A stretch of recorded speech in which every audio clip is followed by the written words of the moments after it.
रसाचार्यं रसोत्सुकम्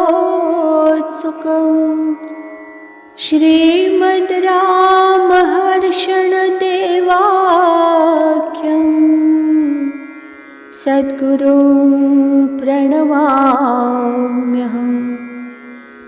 वन्दो गुरुपदकञ्ज कृपा सिन्धु नररूपहरि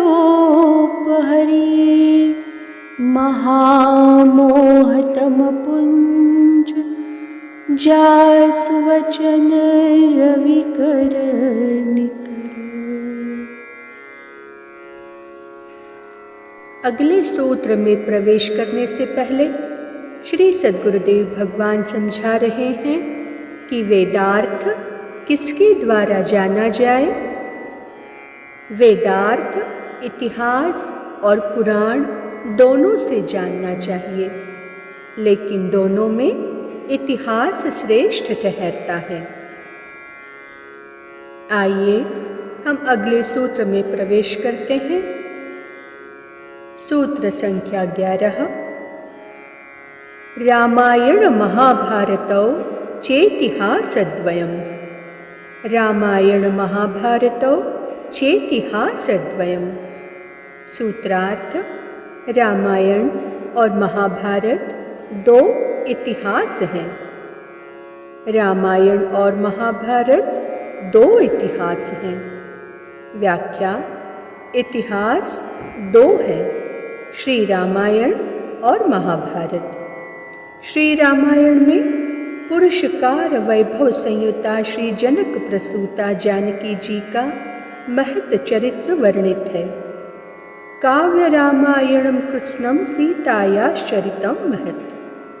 और महाभारत में दूत भाव को प्राप्त हुए उपाय वैभव से संयुक्त श्री कृष्ण भगवान का विशेष चरित्र वर्णन किया गया है, जिसके द्वारा मुमुक्षु जीवात्मा की प्रकृति संबंध विनिर्मुक्ति और भगवत प्राप्ति सहज हो जाना संभव है। जिज्ञासा उत्पन्न होती है कि उपर्युक्त दोनों इतिहासों में कौन श्रेष्ठ है। सूत्र संख्या 12। उभयोर्नयोः रामायणैव श्रेष्ठः। उभयोर्नयोः रामायणैव श्रेष्ठः। सूत्रार्थ: इन दोनों में श्री रामायण श्रेष्ठतर है। इन दोनों में श्री रामायण श्रेष्ठतर है। व्याख्या: इन दोनों इतिहासों में श्री रामायण ही निश्चय करके श्रेष्ठ है।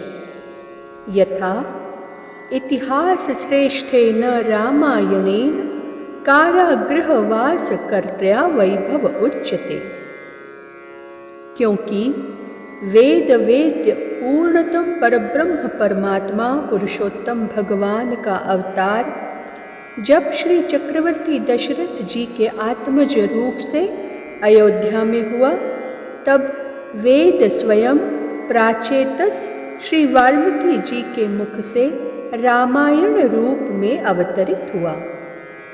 साथ ही यह आदि काव्य इतने महत्तम प्रभावों से सहज संयुक्त है कि इसके प्रारंभिक रचना काल में स्वयं श्री ब्रह्मा जी श्री महातेजस्वी वाल्मीकि जी का दर्शन करने के लिए उनके आश्रम पधारे और आशीर्वाद दिए कि आपके इस काव्य में कोई असत्य की बिंदु का स्पर्श न होगा।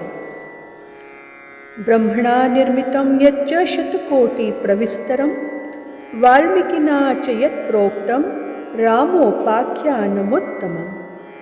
श्री रामायण जी का अप्रतिम प्रभाव का प्रकटीकरण किया गया है, इसलिए इतिहासों में सर्वश्रेष्ठ श्री रामायण है। सूत्र संख्या 13।